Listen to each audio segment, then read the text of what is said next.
Hello students, everybody good morning. देखिए, आज हम आपको व्याकरण में मुहावरा और लोकोक्ति प्रकरण की ओर ले चलते हैं। आज हम पढ़ेंगे मुहावरा और लोकोक्तियां। हमारे व्याकरण में इनका क्या महत्व है और किस प्रकार के प्रश्न हमें पूछे जाते हैं, सभी प्रकार से देखिए। सबसे पहले लेंगे हम मुहावरा। मुहावरा किसे कहते हैं? तो हिंदी व्याकरण में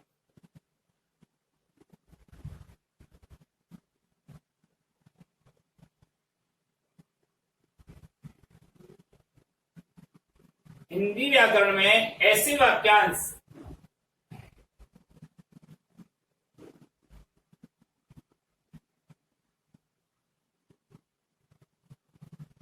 हिंदी व्याकरण में ऐसे वाक्यांश जो वाक्य में प्रयुक्त होने पर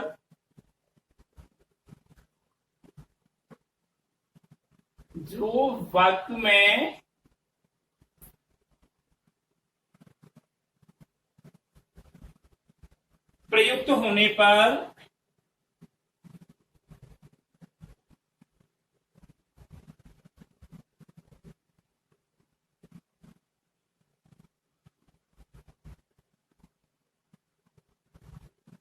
हिंदी व्याकरण में ऐसे वाक्यांश जो वाक्य में प्रयुक्त होने पर अपने मूल अर्थ को छोड़कर विशिष्ट अर्थ देते हैं।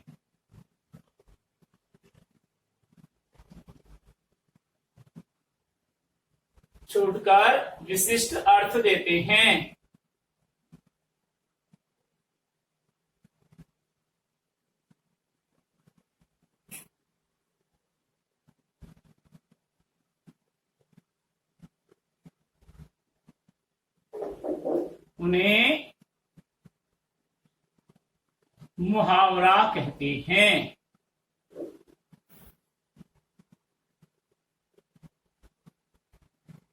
अब थोड़ा सा उदाहरण देख लीजिए कि नाक का बाल होना, आंखों का तारा होना। अब नाक का बाल होना, इसका क्या मतलब हुआ? नाक के अंदर बाल है, ये तो उसका मूल अर्थ निकल रहा है। लेकिन बहुत प्रिय होना स्वास्थ्य के लिए लाभदायक होता है, हमारे डस्ट को रोक लेता है, आने वाली बीमारियों के बैक्टीरिया या कीटाणुओं को रोक लेता है। तो इस प्रकार श्वसन में हमारे लिए दूषित पदार्थों को अंदर नहीं जाने देता। इस प्रकार से यह विशिष्ट अर्थ प्रकट कर रहा है। ठीक है, तो वाक्य में प्रयुक्त वे वाक्यांश जो अपने मूल अर्थ को छोड़ करके एक विशिष्ट अर्थ प्रदान करते हैं, उन्हें क्या कहते हैं? मुहावरा कहते हैं। तो मूल अर्थ, उसका स्पष्ट मूल अर्थ जो है वह उसका अर्थ नहीं होगा, वहां मुहावरे के संदर्भ में उसका कोई विशिष्ट अर्थ ही होगा, अलग ही अर्थ निकल करके आता है। ऐसे वाक्यांश को हम मुहावरा कहते हैं, जो व्याकरण में बहुत महत्वपूर्ण स्थान रखते हैं। और यानी व्यंग के रूप में इनका प्रयोग किया जाता है, विशेषता बताने के लिए इनका प्रयोग किया जाता है। और कौन कौन से हैं वो, इनके बारे में और क्या क्या कहा गया है वो देख लीजिए। मुहावरे से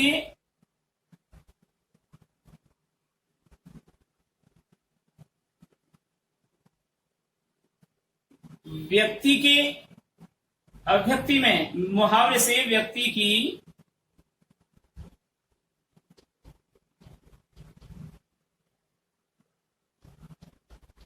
यानी जो भाव व्यक्त करना चाहता है उस अभिव्यक्ति कौशल में वृद्धि होती है।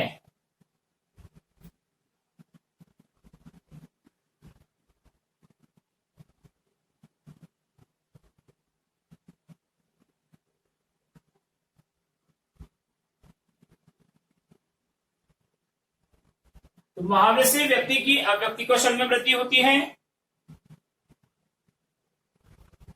मुहावरा अपूर्ण होता है।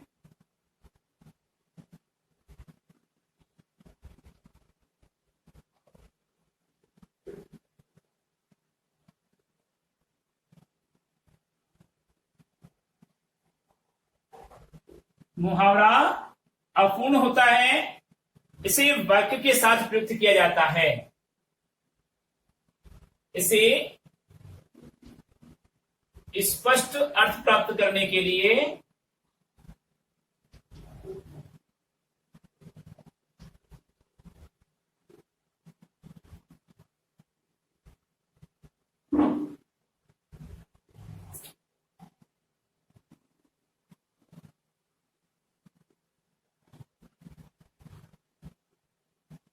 वाक्य में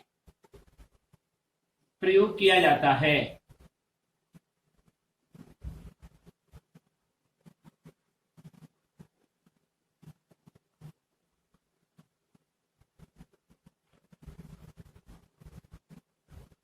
मुहावरा अपूर्ण अर्थ होता है, यानी पूरा अर्थ वह स्पष्ट नहीं समझा पाता।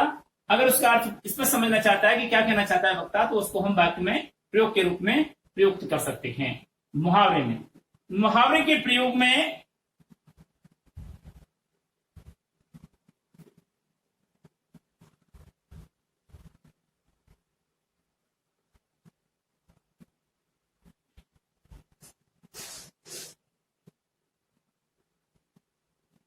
मुहावरे के प्रयोग से वाक्य में व्यंग्यार्थ या लक्ष्यार्थ उत्पन्न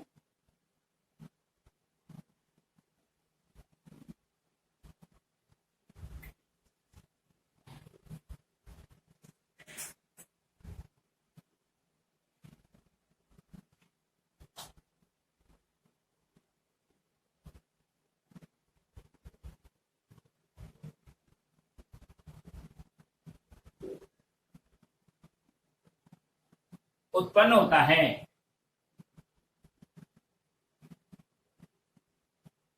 मुहावरे के प्रयोग से वाक्य में व्यंग्यार्थ या लक्षण उत्पन्न होता है, अतः मुहावरे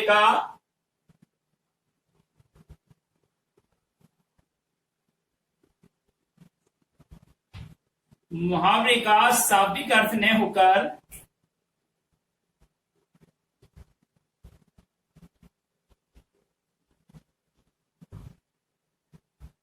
मुहावरे का शाब्दिक अर्थ न होकर उसका भावार्थ ग्रहण करना चाहिए।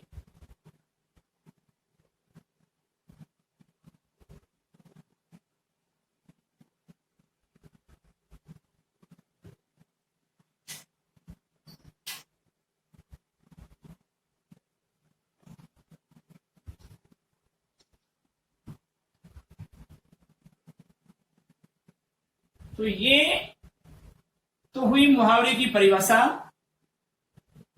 कि हिंदी व्याकरण में ऐसे वाक्यांश जो वाक्य में प्रयुक्त होने पर अपने मूल अर्थ को छोड़कर विशिष्ट अर्थ प्रकट करते हैं, उन्हें मुहावरा कहते हैं।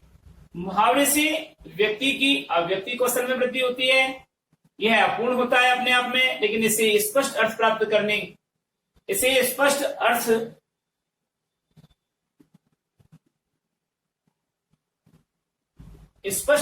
करने के लिए वाक्य में प्रयोग किया जाता है। मुहावरे के प्रयोग से वाक्य में व्यंग्यार्थ या लक्ष्यार्थ उत्पन्न होता है, अतः मुहावरे का शाब्दिक अर्थ न होकर उसका भावार्थी ग्रहण करना चाहिए। अब कौन कौन से मुहावरे हैं वो हम देखते हैं। हमारे मुष्ट मुहावरे जो परीक्षा में जो आएंगे वो हमारे पाठ्य पुस्तक के अनुसार ही आते हैं। देखिए,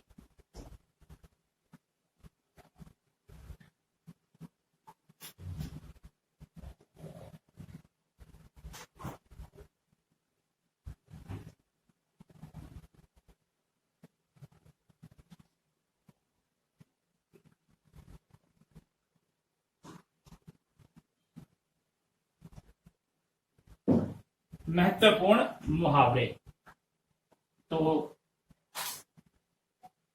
पहला है मन माने की बात होना।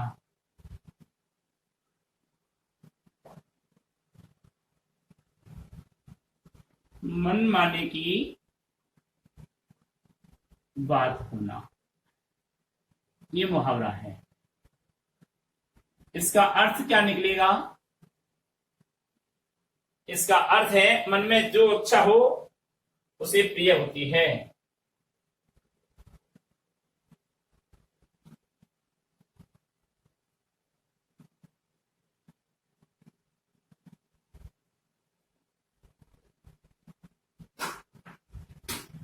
अर्थ देखो, अर्थ और भावार्थ में अंतर है। मन में जो अच्छा लगे वही प्रिय होता है, वही प्रिय होता है, यह ऐसा।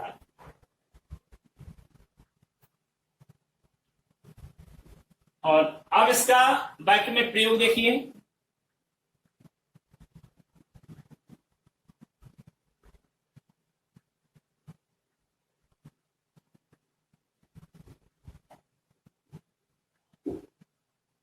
वाक्य में प्रयोग,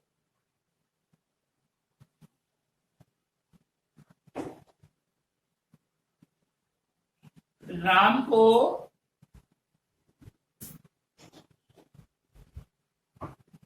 पुस्तक पढ़ना अच्छा लगता है,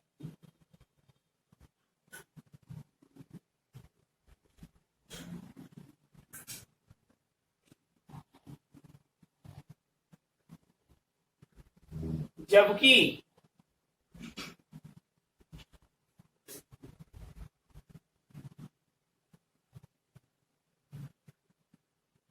सोहन को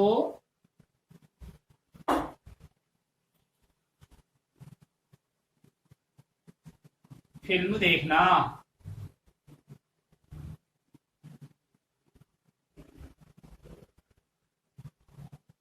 अच्छा लगता है।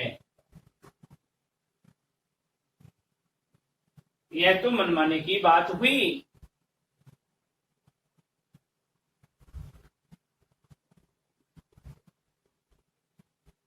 यह तो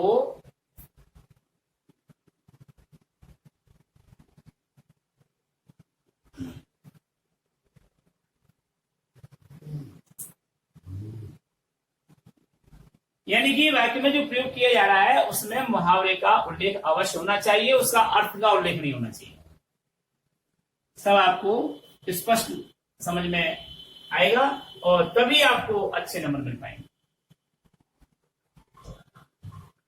अब मैं 2 4 5 के अर्थ वाक्य में प्रयोग करूंगा, बाकी सबका अर्थ, क्योंकि 2 प्रकार से पूछा जाता है कि निम्नलिखित मुहावरों का अर्थ स्पष्ट कीजिए। अगर स्पष्ट कीजिए आ गया तो आपको वाक्य में प्रयोग करना होगा, और अगर ऐसा आ गया कि निम्नलिखित मुहावरों का अर्थ लिखिए तो केवल अर्थ लिखना है, वाक्य में प्रयोग की आवश्यकता नहीं है। वहां एक से अधिक मुहावरे होंगे, और अगर जिसका स्पष्ट करवाना होगा वहां एक ही मुहावरा होगा, क्योंकि वो 1 नंबर का आता है इसलिए। ठीक है, अगला देखिए, माथे गाढ़ना।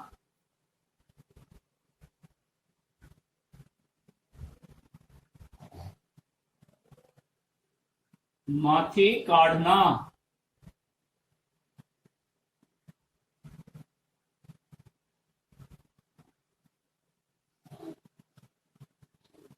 किसी पर क्रोध उत्पन्न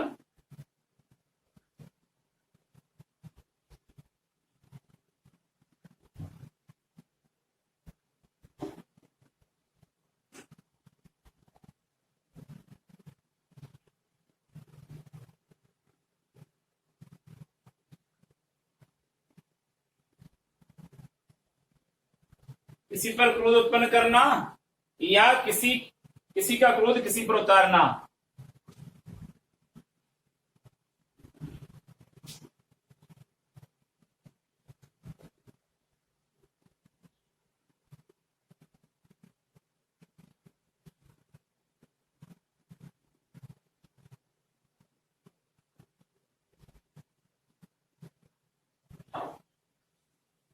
किसी का क्रोध किसी पर उतारना।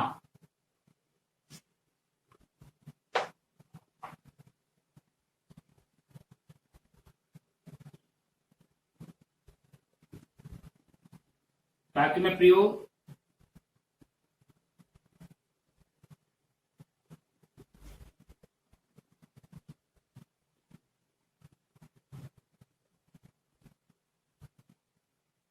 लक्ष्मण ने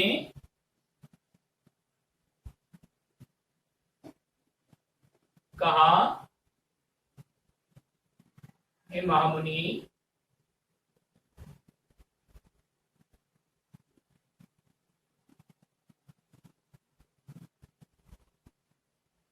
आप पर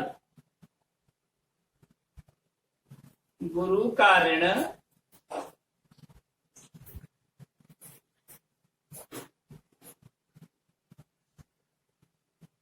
अत्यधिक बढ़ गया है।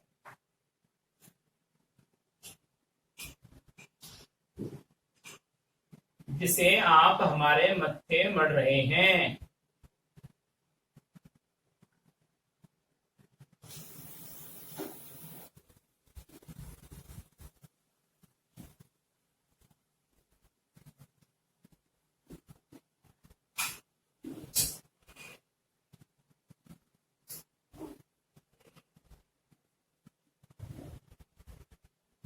गुरु ऋण के बढ़ जाने से उद्धव, गुरु ऋण के बढ़ जाने से परशुराम जी पर आक्षेप लगाते हुए लक्ष्मण कह रहे हैं कि मुनिवर, आपका आप पर अब गुरु का ऋण अधिक बढ़ गया है, जिसे आप हमारे माथे काट रहे हैं। नेक्स्ट 3, काल के वश में होना।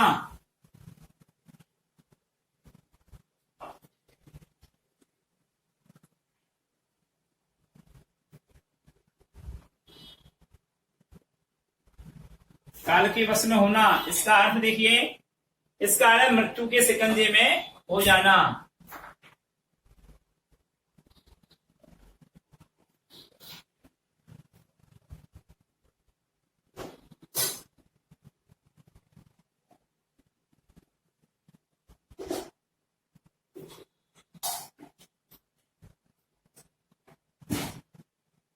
आ जाना, इसका प्राकृत में प्रयोग देखिए,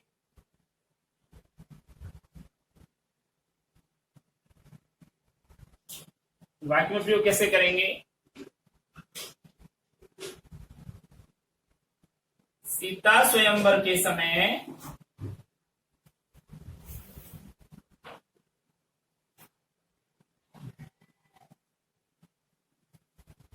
लक्ष्मण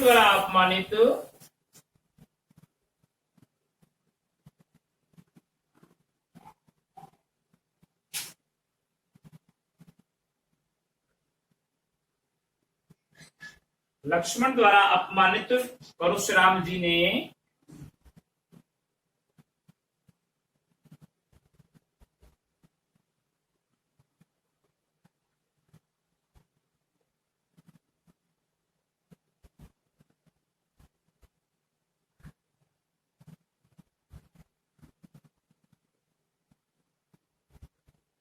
क्रोध पूर्वक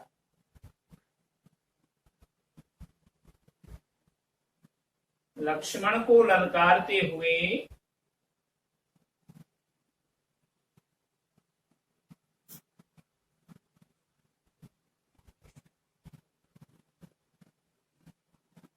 कहा, हे राजकुमार, तुम काल के वश में हो गए हो। तुम काल के वश में हो गए हो।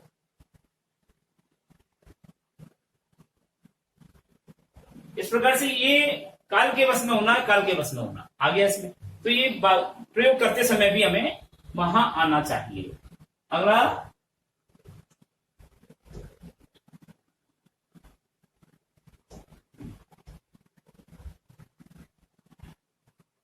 फूंक से पहाड़ उड़ाना।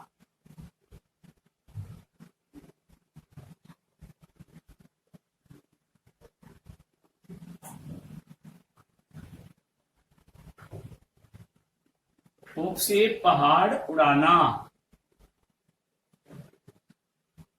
फूंक से पहाड़ उड़ाना मुहावरे का अर्थ है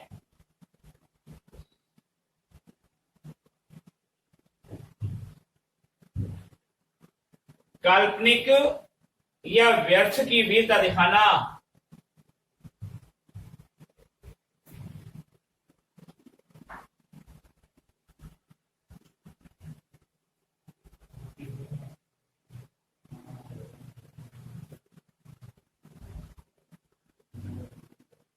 काल्पनिक या व्यर्थ की वीरता दिखाना। अब वाक्य में प्रयोग देखिए इसका, मुख से पहाड़ उड़ाने का।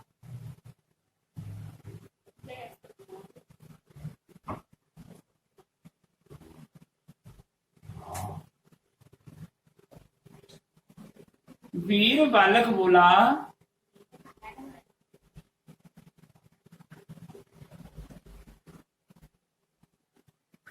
वीर बालक बोला, अरे पहलवान,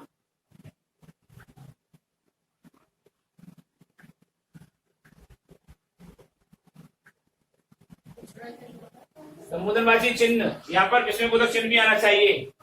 अरे पहलवान, थोड़ी शक्ति का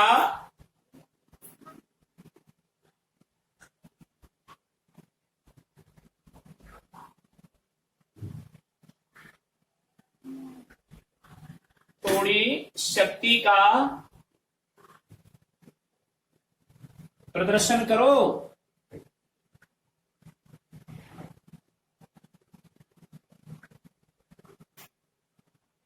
थोड़ी शक्ति का प्रदर्शन करो, तुम तो यूं ही फूंक से पहाड़ उड़ा रहे हो।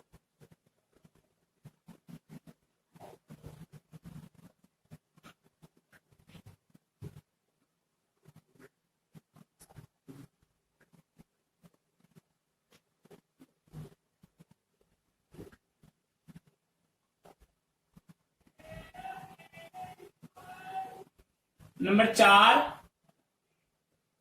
चार है काल कवल होना।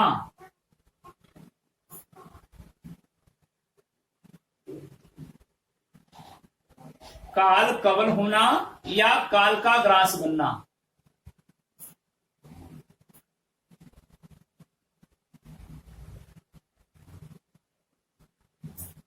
काल कवल होना या काल का ग्रास बनना, इसका अर्थ है वही मौत के शिकंजे में आ जाना,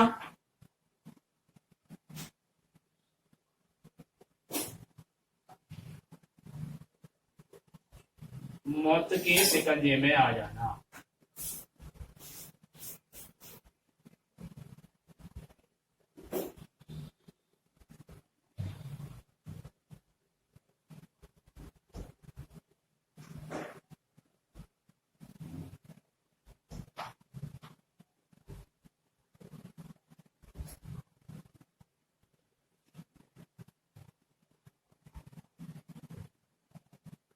आना या मृत्यु का शिकार होना।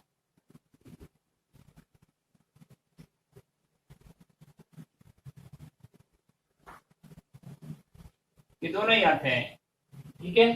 काल कवल होना या मृत्यु का शिकार होना।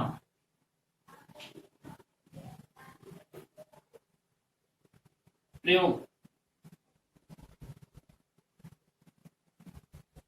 जो जीव मात्र इस संसार में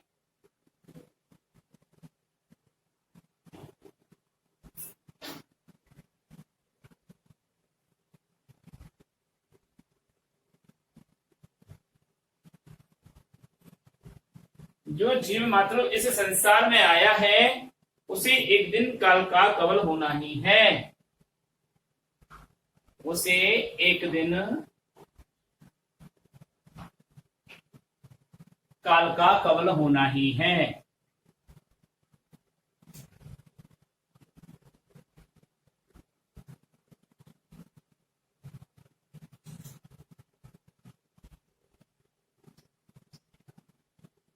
और अगर ये आए काल का ग्रास होना, तो उसे एक दिन काल का ग्रास बनना ही है, ठीक है, इस तरीके से। और पांचवा है आपका कुम्हड़बतिया होना। कुम्हड़बतिया होना, देखिए आपको पाठ पढ़ा होगा आपने, और पाठ पढ़ने के संदर्भ में भी आया होगा, यहाँ कुम्हड़बतिया कोई नाही, जे तर्जनी देख मर जाही।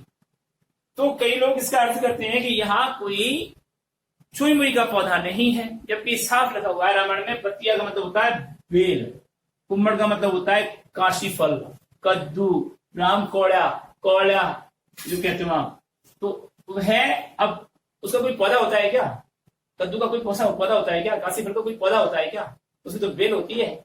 तो साफ लिखा है बतिया, तो छुई मुई के पौधे को तो छूना पड़ता है।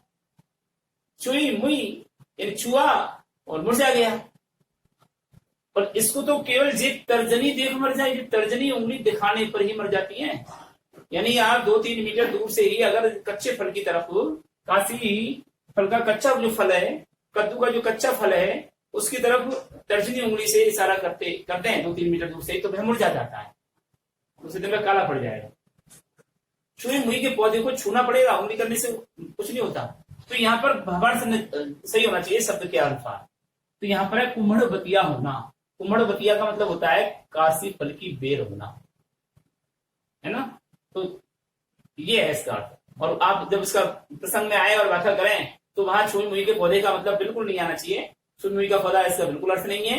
छुई मुई का पौधा होता है, यहाँ बेल की बात कर रहा है, न कि पौधे की बात कर रहा है, ठीक है। तो कुम्हड़ बतिया होने का मतलब होता है एकदम कमजोर हो जाना, एकदम कमजोर हो जाना।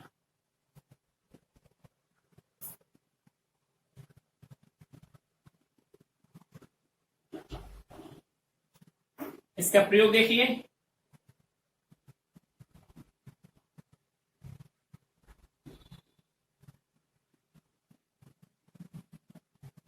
अब कई इसका कुम्हड़ बतिया होना, इसको ये भी कहते हैं छुई मुई का पौधा होना, मुहावरे में ये भी आ जाता है, लेकिन अर्थ में नहीं आएगा वो। जब अर्थ करें ना तब वो नहीं करेंगे आप, मुहावरे में तो आ जाएगा।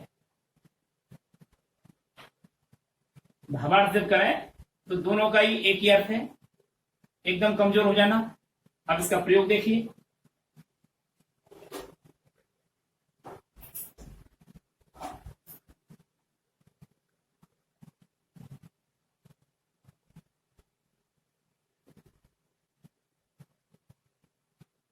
भारतीय वीर सिपाही,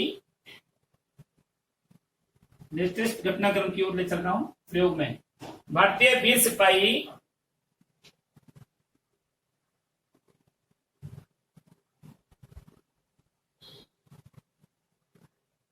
ऐसे कुम्हड़ बतिया नहीं है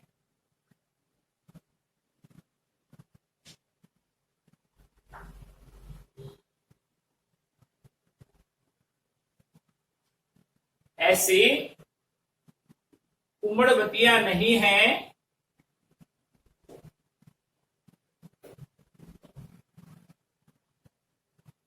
जो शत्रु की गुड़की मात्र से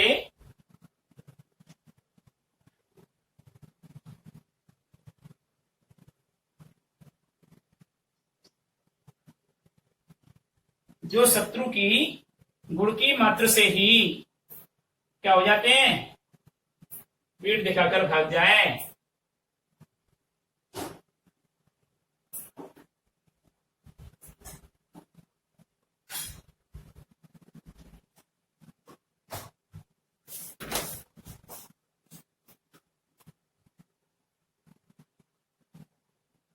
अब आप मुहावरे की परिभाषा और ये 5 मुहावरे मैंने वाक्यों में प्रयोग सहित आपको बताए हैं। अब आप बिना प्रयोग के मैं लिखवा रहा हूं। यदि मैंने आपको स्पष्ट बताया कि यदि वो प्रश्न करता है कि निम्न मुहावरे का अर्थ लिखिए, तो सिर्फ अर्थ लिखना है। और अगर उसने कह दिया कि निम्न मुहावरों का अर्थ स्पष्ट कीजिए, तो स्पष्ट करने में वाक्यों में प्रयोग करना पड़ेगा, ठीक है ना। तो इसलिए तरीका दोनों मैंने आपको बताया। वाक्य में प्रयोग करेंगे तो इस प्रकार से अर्थ लिखेंगे, फिर वाक्य में प्रयोग करेंगे। और अगर अर्थ लिखना है तो केवल मात्र अर्थ लिख देंगे, पहले मुहावरा लिखेंगे और नीचे उसको अर्थ करके लिख देंगे। तब यहाँ 3 इस तरह के बराबर का चिन्ह नहीं लगाना पड़ेगा, फिर अर्थ लिखना है, अर्थ काल्पनिक या व्यर्थ की गीता दिखाना, फिर प्रयोग का कोई औचित्य नहीं रहेगा उसमें, ठीक है। तो अब मैं अर्थ लिख रहा हूं क्योंकि ढेर सारे मुहावरे हैं, इसलिए प्रयोग में नहीं लिख रहा, अर्थ के साथ में हम आगे बढ़ रहे हैं।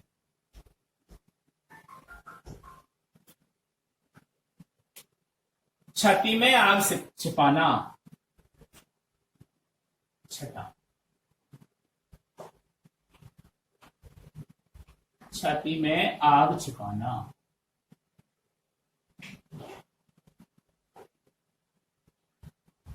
इसका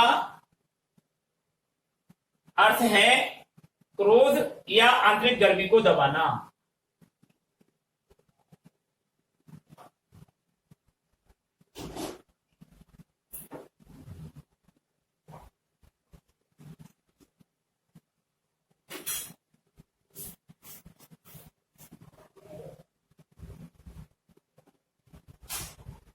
अब आपको कई बार क्रोध आता है, लेकिन फिर भी आप क्या उबल करके रह जाते हैं। ये है काल को हाँक लाना।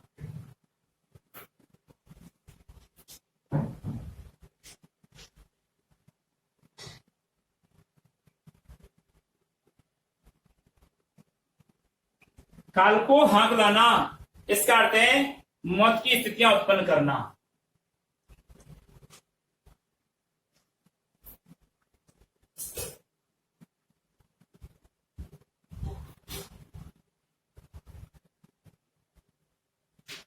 उत्पन्न करना। फिर आता है जैसे दूसरा अर्थ इसका यह भी है कि मृत्यु के निकट पहुंचा देना।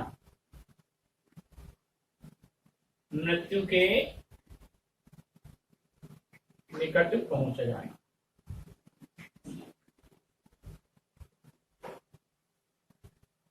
ठीक है। महाझर लगना ऋतु वर्णन पाठ में है। महाझर लगना, महाझर लागे, उसका गर्मी के ऋतु का वर्णन किया है।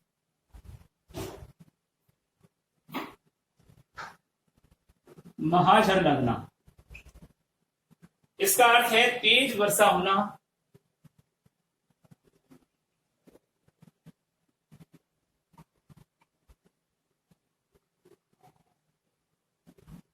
अगर ग्रीष्म के संदर्भ में करता तो तेज की लपटें पड़ना।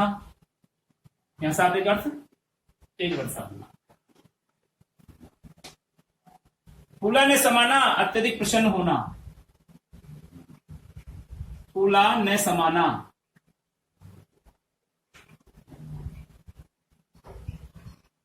अत्यधिक प्रसन्न होना।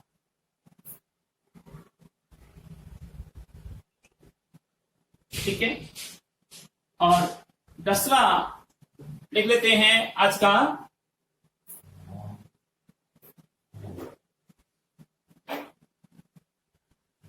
बेमौसर की बात करना।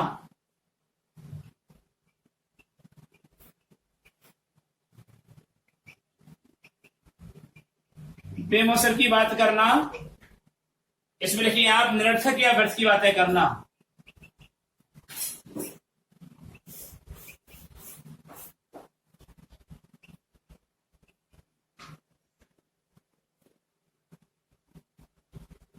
और आज का गृह कार्य लिख लीजिए।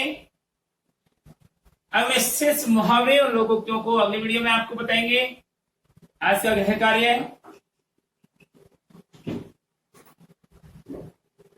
क्वेश्चन नंबर 1, मुहावरा किसे कहते हैं?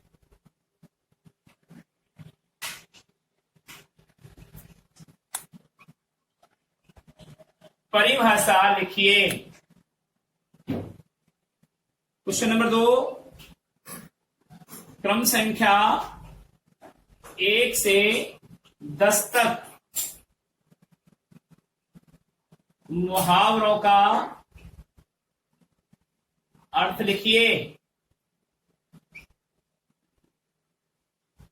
उक्त क्रम संख्या 1 से 10 तक मुहावरों का अर्थ लिखिए।